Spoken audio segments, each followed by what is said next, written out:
ẹ kú dídí àsìkò yìí ní gbogbo ibi tẹ́ bá ti láǹfààní láti máa gbọ́ mi tó bá fẹ́ dàbí everybody kó o gbọ́dọ̀ máa ronú bí everybody ẹ wò fọ́nrán yìí.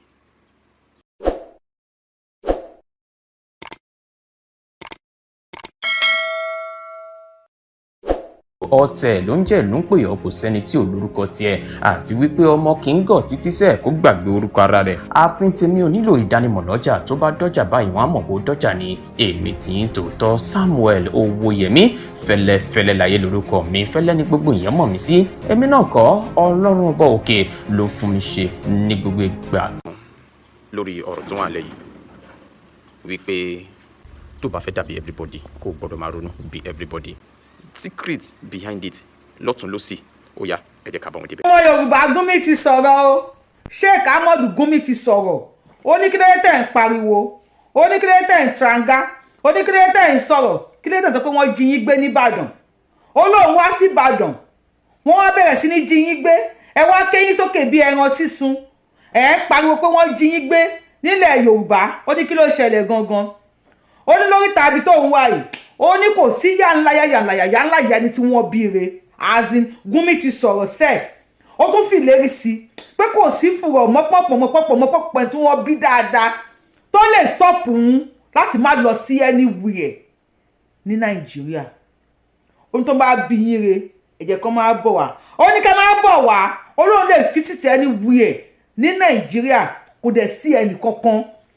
ó lóun double challenge yín, òun triple challenge yín, ó lóun multiple challenge yín sẹ́ẹ̀ ní tó bá tó bẹ̀ nínú yín kó wá dáhùn dúró kó má visit anywhere tó bá wù wọ́n ní Nàìjíríà. ẹ̀yin tí Yorùbá wù yẹ káwé kásẹ̀ kalẹ̀ kú dédé àsìkò yìí according to the time tí ṣòyí bá bá yín ṣe ti pé ti wá lágbára nísìn.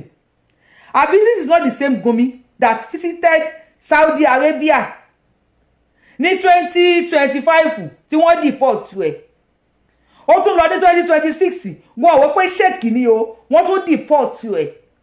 yes, Gumi can visit anywhere ní Nàìjíríà, bẹ́ẹ̀ tí Yorùbá sọ pé ojú la máa ń tẹ́ fàlejò ká tó tẹ́ni. tí àlejò bá tí ará alẹ́ bá ti fi àparí iṣu wọn àlejò wọ́n ní òwe ilé tó lọ ni. tí Gumi bá wá sí South West ṣe pé ní Saudi Arabia náà wọ́n ní kó má travel wá, ó wá sí Saudi Arabia wọ́n jẹ́ kó wọlé ṣùgbọ́n wọ́n dá padà, that he is not welcome. what if tí Gumi bá wá sí South West nílẹ̀ Yorùbá tí àbárí àwọn èèyàn gbà lálejò ńkọ́, ṣó máa ṣe ṣá, ṣó possible wípé kó lóun travel wá o, kò bá wọ mọ́tò kó lọ sẹ́kọ̀ọ́, kò bá gbé flight kó lọ Ògùn kó lọ Ọ̀yọ́. what if tá bá fi àparí iṣu àlejò ńkọ́, tá bá tẹ ojú fàlejò dépò tá máa tẹ́ ní ńkọ́.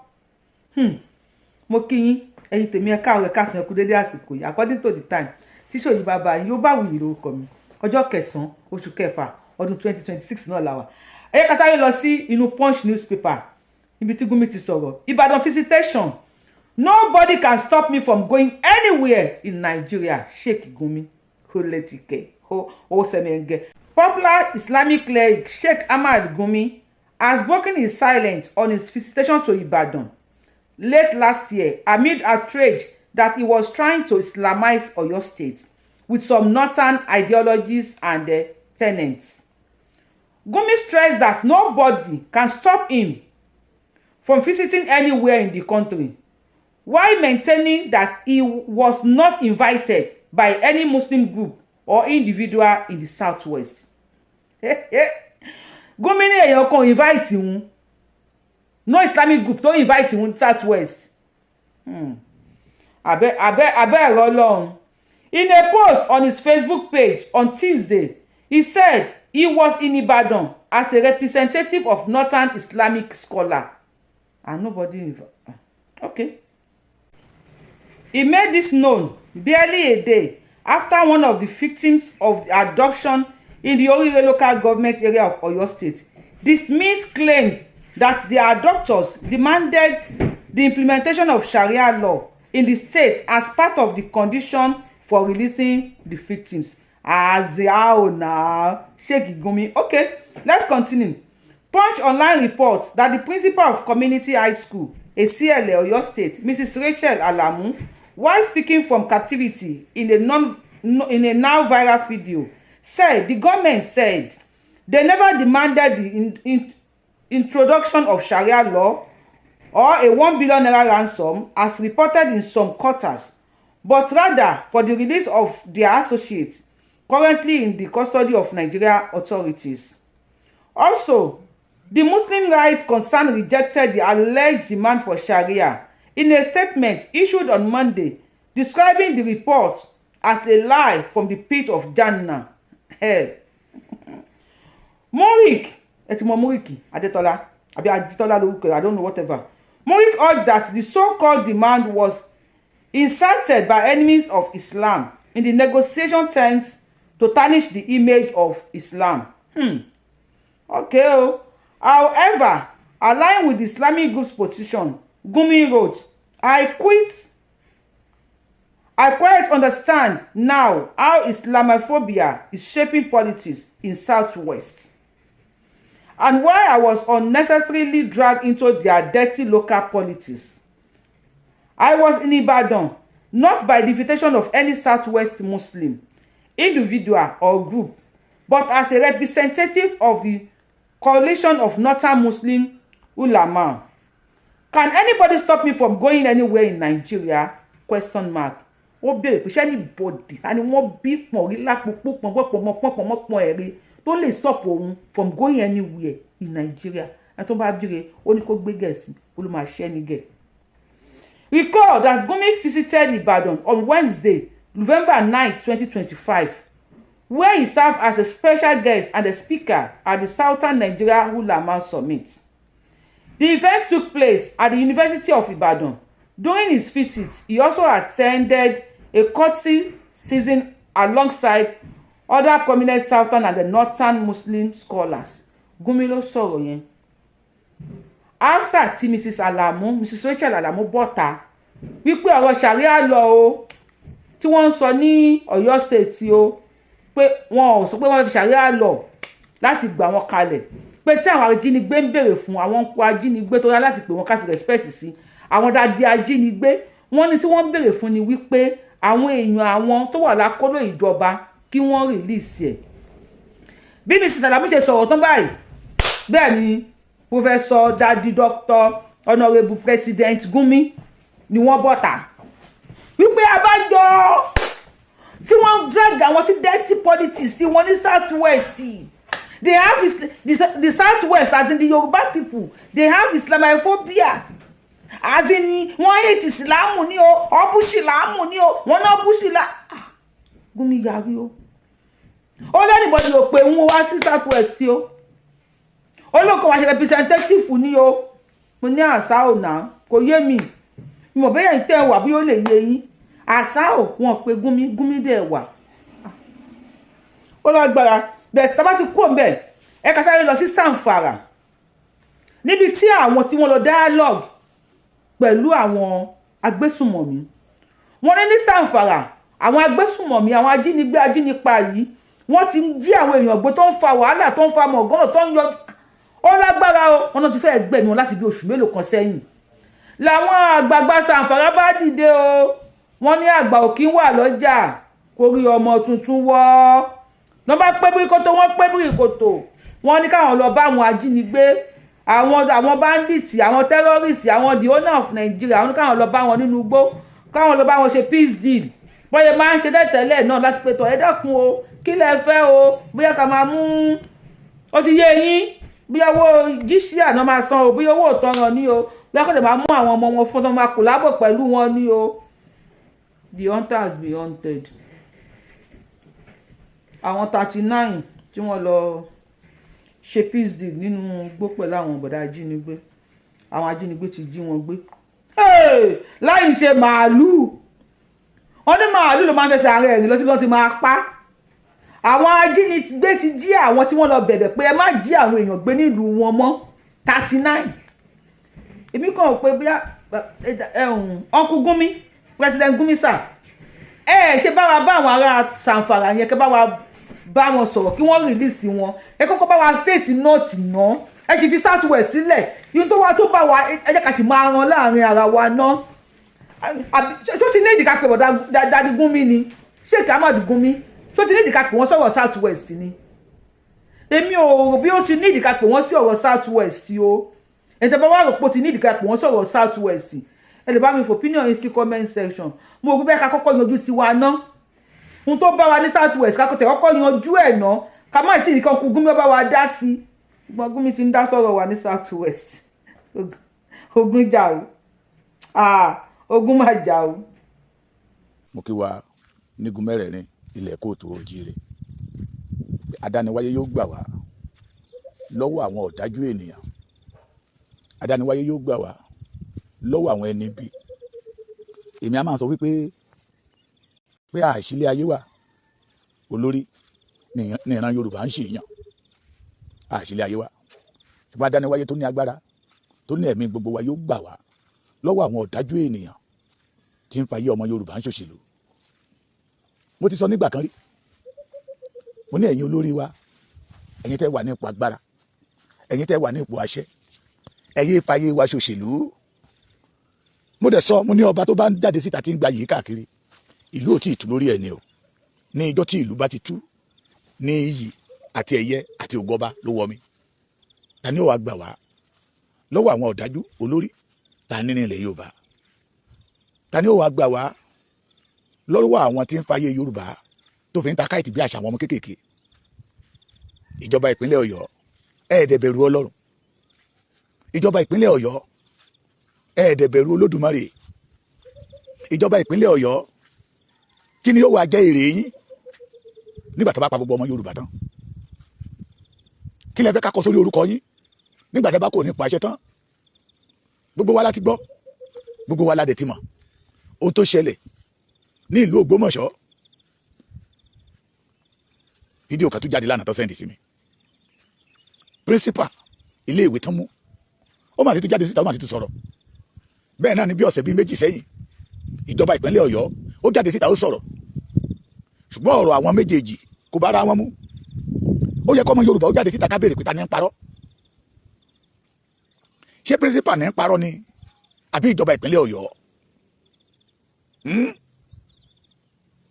ṣé tó bá jẹ́ pé ọmọ wọn ó wà nírú ipò tí àwọn ọmọ kéékèèké yẹ wà pẹ̀lú pírísípà, ṣé irú ọwọ́ àti irú géè tí wọ́n ń gbà yìí náà mọ̀ fàyè ọmọ títí wọn gbà?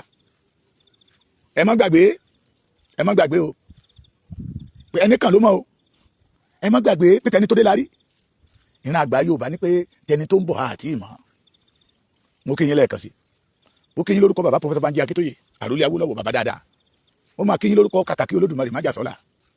ó kúkú ń wí bó ṣe ń wí là ń gbọ́n tínú, ó ń kè wá nílọ. ọ̀pọ̀lọpọ̀ wá ní ó ti lè sọ̀rọ̀ jù, ọ̀pọ̀lọpọ̀ wá ní kò yẹ kó sọ tó sọ. bẹ́ẹ̀ ń tọ́ máa dé yẹ mọ́ ń sọ òdodo ọ̀rọ̀ ni. wọ́n ní wòlíì lọ́lá nílùú ẹ̀, ṣé ìkórìtà tí Yorùbá wà yìí ni ó yẹ kí wòlíì lọ́lá nílùú wa? nígbà tá a bá dá wòlíì òdodo mọ̀ tó jẹ́ pé àwọn wòlíì pàpà ńlá gidi ń ba yí ọmọ ọlọ́mọ jẹ́ là ń tẹ̀lé. májàsọ́lá jáde síta ó ní gbogbo ń tàn rí i, ó ní politics game ni, ó ní wọ́n ń play politics ni pẹ̀lú àwọn àmì aráàlú. ṣé ó yẹ kó rí bẹ́ẹ̀? adára fún yẹn máa bá mi lọ́fẹ̀ẹ́ máa bá mi láìkẹ́, ẹ̀dẹ̀ máa bá mi share program yìí pé níjọ́ tí mo ti délé ayé tàbí kí n sọ pé níjọ́ tí mo ti ń gbọ́ ìpínlẹ̀ Ọ̀yọ́, èmi ò mà tí ì rí ìjọba tó dájú bí eléyìí rí ní ìpínlẹ̀ Ọ̀yọ́ tí ń fẹ̀mí àwọn ọmọ ọlọ́mọ ń ta káìtì, tó fẹ̀mí àwọn ọmọ ọlọ́mọ ń ṣeré. májàsọ́lá ké ó ní tó ń ṣẹlẹ̀ yóò òṣèlú ni. agbẹnusọ ilé ìgbìmọ̀ aṣòfin Ọ̀yọ́ òun náà jáde síta, ó ní condition tí àwọn tó jí àwọn ènìyàn wa gbé, ó ní kì í ṣe condition tí àwọn lè tẹ̀lé, ó ní orí ìjọba tó bá lè tẹ̀lé kó jáde síta kó wá sọ. gbogbo yín lẹ gbọ́ gbogbo tán náà nìkan gún wá ilos bus méjì àbí 1 billion pé wọ́n gbọ́dọ̀ gba sàríà láàyè kán dẹ̀ tún fún wọn ní ìbọn àtọ́ta àbọn. ó ní kò sí gọ́ọ̀mẹ̀ntì tó máa gbárù ẹ̀. gbogbo wa wá pariwo pé ẹ̀mí àwọn tó wà ń bẹ̀, ẹ̀mí àwọn tó ṣe kinní kankan.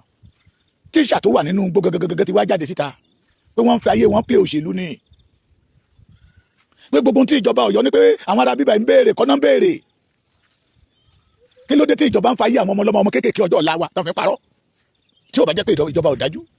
má ṣe play video principal àfọyẹ fún yín.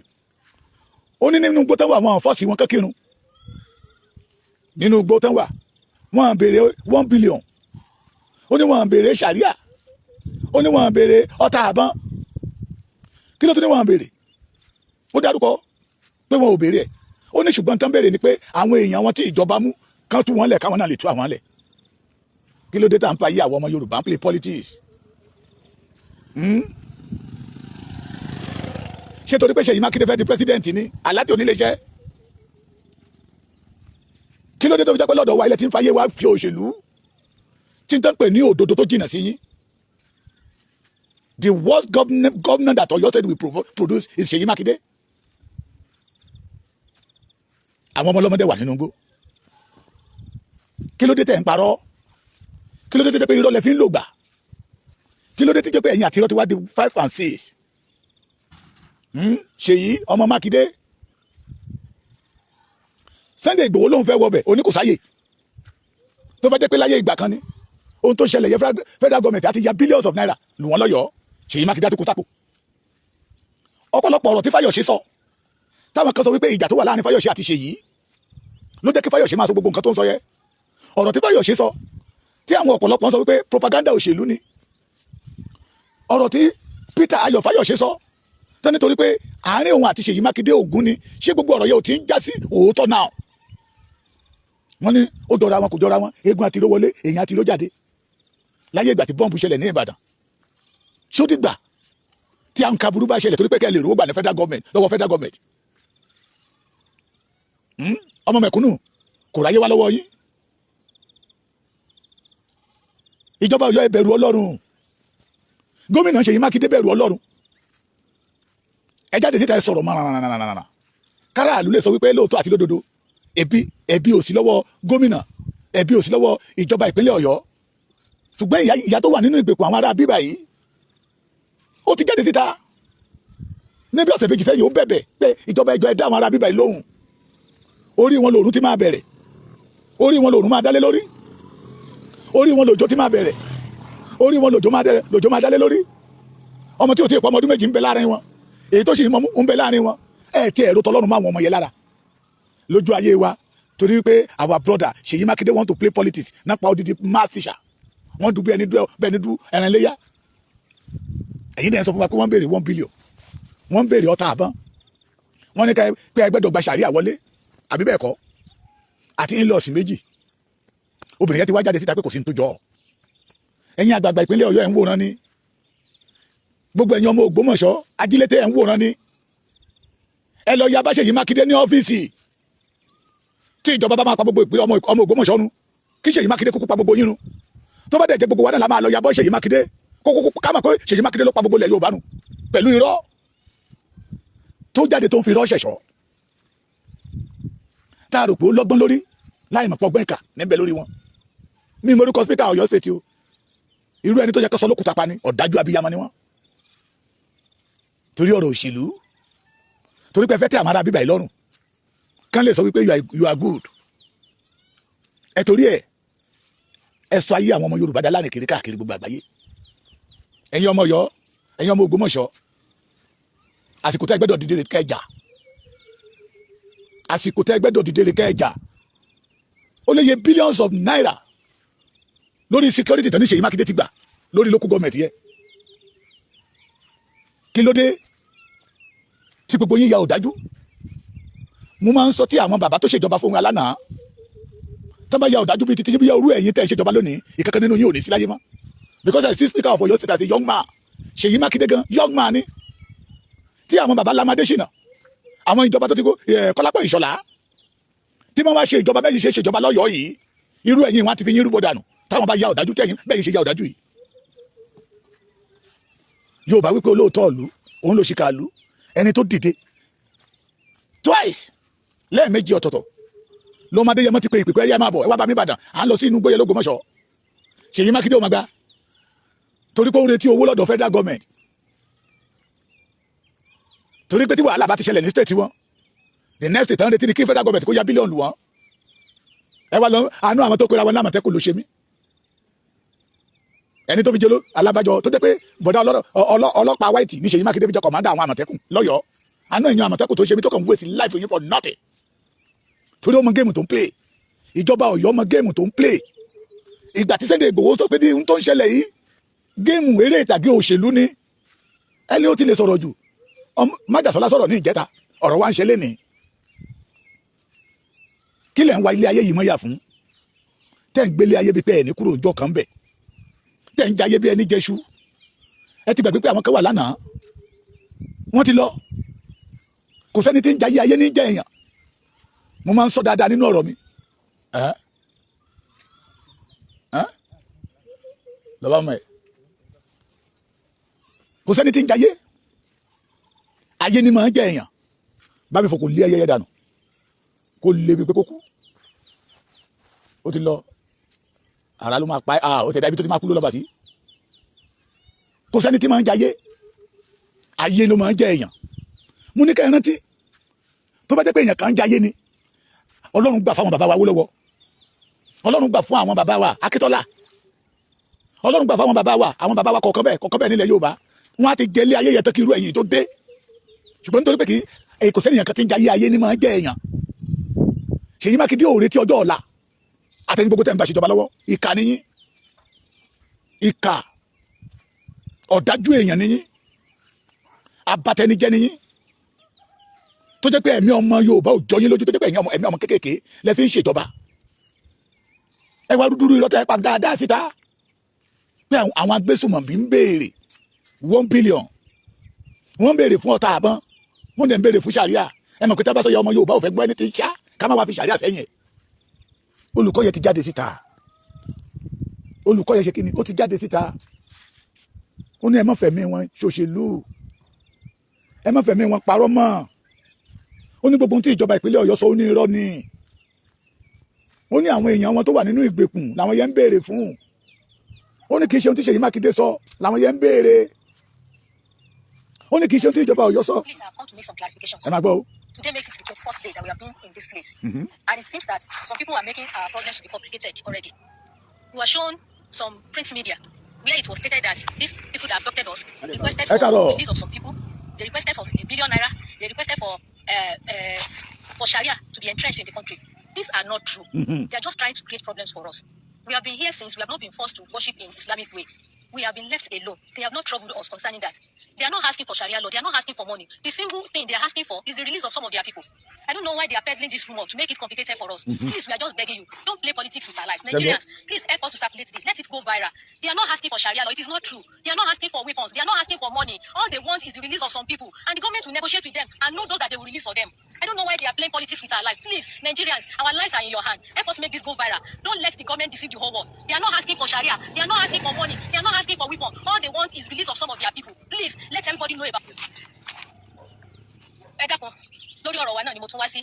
Òní ló di ọjọ́ kẹrìnlélẹ́yìn. ẹ wo bí ìyá oníyà ṣe dà abiyamọ ẹ wo bó ṣe dà. Social media ni pé wọ́n ní ìjọba sọ wípé kí wọ́n máa ṣe Sharia law ní Nàìjíríà, kí wọ́n fún àwọn ní mọ́tò Hilux, kí wọ́n fún àwọn ní ₦1 billion, kí wọ́n sì release àwọn èèyàn wọn làwọn tó fi wálé irọ́ ni kò sóòótọ́ níbẹ̀ o. Wọ́n kàn fẹ́ sọ̀rọ̀ yìí di ńlá fún wa ni wọ́n fẹ́ fẹ̀mí wa táwọn gbé ni o. Ẹ dákun ẹ ṣàánú ẹ bá wa jẹ́ kí gbogbo èèyàn mọ̀. Ohun kan ṣoṣo tí wọ́n béèrè fún òun náà ni kí wọ́n fi àwọn èèyàn wọn kan sílẹ̀. Wọ́n béèrè owó lọ́wọ́ wọn, wọ́n béèrè mọ́tò lọ́wọ́ wọn, wọ́n béèrè ìbọn lọ́wọ́ wọn, wọ́n béèrè Sharia lọ́wọ́ wọn láti jọta àti débì. Wọ́n sọ pé dandan ká máa gbọ́ kírun níbí. Wọ́n fi wá sílẹ̀ jẹ́jẹ́ wa ni ẹ dákun ẹ jọ̀ọ́. Ẹ má jẹ́ kí wọ́n sọ̀rọ̀ yìí di ńlá mọ́ wa lọ́wọ́. Ẹ má jẹ́ kí wọ́n bá tiwa jẹ́ ẹ dákun. Ẹ̀mí wa ó wà lórí òkun ni ẹ dákun torí Ọlọ́run. Ẹ jọ̀ọ́ ẹ bá wa jẹ́ kí gbogbo àwọn tó yóò gbọ́gbọ́. Ohun kan ṣoṣo náà ni wọ́n béèrè fún. The release of their people. They have not asked for any other thing. Wọ́n béèrè any other thing. Ẹ jọ̀ọ́ ẹ má jẹ́ kí wọ́n tún yírọ̀ ìmọ̀ wa lẹ́sẹ̀. Ẹ dákun ẹ jọ̀ọ́ ẹ ṣàánú wa ẹ dákun ẹ jọ̀ọ́.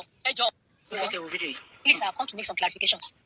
ṣe ti ń gbọ́ ṣe ti gbọ́ ẹ já wa gbé sínú ara wa wò kéènìyàn kan kó wọ aṣọ kan láì ṣe wèrè for good 24 days tí ìjọba tó ń gbowó lọ́wọ́ lórí aráàlú fún ààbò fún ìjọba tó ń sọ wípé òun ni #1 security man ní state yẹ kó dẹ̀ tó máa fi wọ́n parọ́ torí gbogbo ọ̀pọ̀lọpọ̀ nínú wa la àmọ́ géèmù yìí during the Buhari regime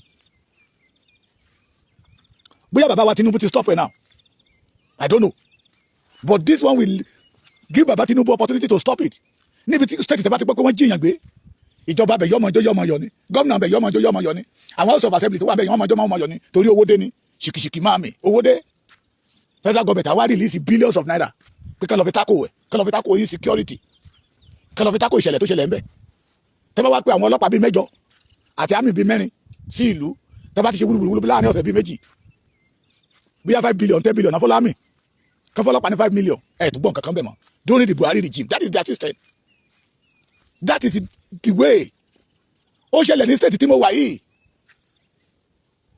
ó ṣẹlẹ̀ lóńdó dáadáa, àmì iye bílíọ̀nù tó ń gbà tábà ti gbọ́ pé àwọn Fúlàní yẹn jiyàn gbé, but náà ó dàbí pé bàbá Tinubu ti stop ẹ̀, torí tí bàbá Tinubu ò bá stop ẹ̀ ti gbọ́ pé Ṣèyí Mákindé ti gba owó rẹpẹtẹ lórí tó ṣẹlẹ̀ yìí. Ọ̀dájú làwọn eléyìí, àwọn eléyìí ò wá láti wá ṣèlú, wọ́n wá láti wá bàlú jẹ́ ni, wọ́n wá láti wá pàlórun ni. Torí nígbà tí Sunday Igboho ń sọ wípé géèmù òṣèlú lélẹ́yìí, ọ̀pọ̀lọpọ̀ ní wọ́n sọ wípé àìkàwé ọmọkùnrin ń dà láàmú. Bẹ́ẹ̀ lóòótọ́ Sunday Igboho kàwé ṣùgbọ́n kọ́gbọ́n orí. Ṣé tí Sunday Igboho sọ lánàá ṣe kò wá ṣe lénìí? Ẹni bí àwọn ní Yorùbá ló máa rí àwọn fi. Ìwájọ wà ní jẹ́ ọ̀rẹ́jọ̀rẹ́, ọ̀rẹ́ mi jọ mí mo jọ̀rẹ́ mi, abatẹnijẹ́ pẹ̀lú ọ̀daràn pẹ̀lú ọ̀dàlẹ̀, kò sí ìyàtọ̀ nínú wọn làwọn Yorùbá máa ń wí. Alábàjọ tó fi jẹ́ pé ọlọ́pàá funfun ló fi ṣe kọ̀mándà. Ṣé ẹ̀yin náà ti gbọ́ pé lára àwọn ọmọ ogun 5 million, àwọn ọmọ ogun tó wà nílẹ̀ ṣẹpẹ́ṣẹpẹ́ ó wà lára àwọn ló lọ jí ọmọ àbúrò Pẹ̀kẹ́lẹ́mẹ́sì àti Pẹ̀kẹ́lẹ́mẹ́sì náà lọ jí wọn gbé. Àdẹ̀tí ń pariwo tipẹ́tipẹ́ pé nílẹ̀ Yorùbá ẹ má jẹ́ àfi dìgbò lùkì ṣọ́lé, torí pé tẹ́ ẹ bá fi dìgbò lùkì ṣọ́lé yóò mọ bùyàn jẹ́ ní. Ẹ̀yin ará Ògbómọ̀ṣọ́, ẹlẹ́rù ní kọ́kọ́ ń pé ọ̀fẹ́ o, tí Ògbómọ̀ṣọ́ bá tutù, bàbá mi Olúgbọ́n, bàbá mi Ṣọ̀ún Ògbómọ̀ṣọ́, tí Ògbómọ̀ṣọ́ bá tutù tẹ́ ẹ bá dákẹ́, àwọn ará ìlú tó kù ní bá yín dá sí o. Àti ń rojú ọ̀nà bọ̀ o. Wọ́n ní àwọn agbésùmọ̀bí láwọn máa gba billions, wọ́n máa gba in-laws, wọ́n máa gba igbá, wọ́n máa gba owó, wọ́n máa gba kókó bàbá àṣàsùn. Ìyá obìnrin tó wà nínú ìgbèkùn ti jáde síta pé kò sí ní tó jọ bẹ́ẹ̀ o, pé ìjọba ìpínlẹ̀ Ọ̀yọ́ ń fàyè wọn play òṣèlú ni, wọ́n fàyè wọn gbá géèmù òṣèlú, wọ́n fàyè wọn gbá géèmù òṣèlú. Mo rọ gbogbo àwa ọmọ Ògbómọ̀ṣọ́ ẹja tújájá jáde síta, ẹni bá ní ọ̀kadà, ẹni bá ní márúwá, ẹni bá ní mọ́tò, kódà ẹni tó bá ní kẹ̀kẹ́, ẹ jẹ́ kí gbogbo wa wọ́ lọ sí Ìbàdàn. We should not allow Ṣèyí Mákindé to come out in that office. Kọ́mọ̀ pé lóòótọ́ lódodo tó ṣubú lù yìí ó kà yín lára, ńgbà yẹn làwa tó kù ṣe máa dá sí o. Láì jẹ́ bẹ́ẹ̀, more is still coming. Torí téèyàn bá ti gba tó bá ti fi ọ̀dájú di olórí ìlú, ìwà bí ọ̀dájú yìí kúrò nínú ayé wọn. Ìwà bí ọ̀dájú kì í kúrò nínú ayé wọn. Twice mo tútù sọ lẹ́ẹ̀kan sí, náà pé gbogbo wa káàkiri gbogbo state, ó yá ẹ máa bọ̀ ń bàdàn. Tó bá di àárọ̀ ọ̀la káì à ń lọ sí Ògbómọ̀ṣọ́, Ṣèyí Mákindé block it. Wọ́n tún ní kálukú wa padà sí state ẹ̀. Ó tún di ọjọ́ kẹta ẹ̀, Májàsọ́lá aláàánú mẹ̀kúnnù, olólùfẹ́ mẹ̀kúnnù, abiyamọ tòótọ́ tó ní ẹ̀ máa bọ̀ sẹ́ẹ̀. Òun gbé igbe àwọn ọmọ kékèké yẹn nínú gbogbo jẹ́ kóun lórí ọ̀fẹ́ àti sùn. Ṣèyí Mákindé àtàwọn ìjọba ẹ̀ máa tún block again. Kí àwọn àgbààgbà tó ní pé ìwọ dúkúrú ní sáà máa wòran, já máa wọ ipasẹ̀ tó máa gbé, já máa wo ohun tó fẹ́ ṣe kó ní ìjọba ń ṣiṣẹ́ lọ́wọ́. Ìgbà tí ìjọba máa ṣiṣẹ́ lọ́wọ́ lónìí, wọ́n ní kán lọ mú bílíọ̀n, kán lọ kó ọ̀tá ìbọn wá kí gbogbo wọn dẹ̀ di ṣàríà. Obìnrin tó wà nínú gbóyè ti wá dáhùn lẹ́ni, ó ti sọ̀rọ̀ síta. Ó ti sọ̀rọ̀ síta. Tó gbogbo ohun tí ìjọba sọ yẹ kò rí bẹ́ẹ̀. Yorùbá ta ni ó wá gbà wá lọ́wọ́ ìjọba ọ̀dájú? Ta ni yóò wá gbà wá lọ́wọ́ àwọn olórí ọ̀dájú tó yẹ kán wùwà gẹ́gẹ́ bí ẹni rere, tó jẹ́ pé bí ọ̀dájú ń tí ń bẹ lọ́kàn wọn níbi pé kí ìran Yorùbá kí ilẹ̀ mọ́ kí gbogbo wa ti dòkú. Wọ́n dẹ̀ ti gbàgbé pé bí ilẹ̀ bá mọ́ tí gbogbo ọmọ Yorùbá bá dòkú, ọ̀nà àti rí owó jí, ọ̀nà àti ní owó kò ní rọrùn fún wọn mọ́. Yorùbá já máa fúnra, ìfúnra lóògùn àgbà. Ó yẹ ká dé ìkórìtà pé ọmọ wa tó bá ti fẹ́ ẹlẹ́yà míì, ká tó fi rú ẹni bẹ́ẹ̀ sí ipò, ẹ jẹ́ ká máa wò dáadáa o, ká ṣe ìwádìí. Tó bá jẹ́ bàbá Èkìtì ló ń du ipò kan, tí ìyàwó mi wà ní ilẹ̀ Ìgbò tàbí tó bá wà ní ilẹ̀ Haúsá, ẹ jẹ́ á wò dáadáa. Torí ọ̀rọ̀ yìí ti dojú kókó, iná ti ràn. Ìjọba ọ̀dájú ní ìpínlẹ̀ Ọ̀yọ́, ìjọba ọ̀dájú, ìjọba Ṣèyí Mákindé ọ̀dájú, abiyamọ. Mọ́rin, ẹ já dìde o, ẹ já dìde. Májàsọ́lá sọ wípé géèmù òṣèlú ni. Ìbéèrè tí mo fi bẹ́ẹ̀ béèrè náà kí tó máa lọ ni pé ṣé ọ̀rọ̀ Májàsọ́lá yẹ ṣé ó jọra wọn àbí ò jọra wọn? Ṣé ọ̀rọ̀ aṣèrè ni àbí ọ̀rọ̀ ọlọ́gbọ́n? Ẹ̀yin náà tú lára ara yín kájọmọ ká lè tètè jọ ṣe ń tó yẹ ká ṣe. Bàmí Olúbàdàn, ìlú ò ní tú lórí yín o. Ẹ̀yin Bàmí Olúgbọ́n, Ṣọ̀ún Ògbómọ̀ṣọ́, ẹ ti gbogbo ìjọba aládé tẹ́ ẹ jẹ́ abiyamọ ní ìpínlẹ̀ Ọ̀yọ́, ẹ já dìde o. Ọ̀dájú lélẹ́yìí o. Ẹ já dùn táwọn ọmọ kéékèèké tí ń bẹ nínú gbó o. Ẹ já dìde ká wá nǹkan kan ṣe sí i. Torí tẹni tó dé ló láàmú àwọn àgbà Yorùbá jọ̀wọ́n àwọn ní àmọ́ tẹni tó ń bọ̀, àbúrò ò ní ṣẹlẹ̀ sí yín. Ẹ káàárọ̀, ojúmọ́ ire ló mọ́ yín.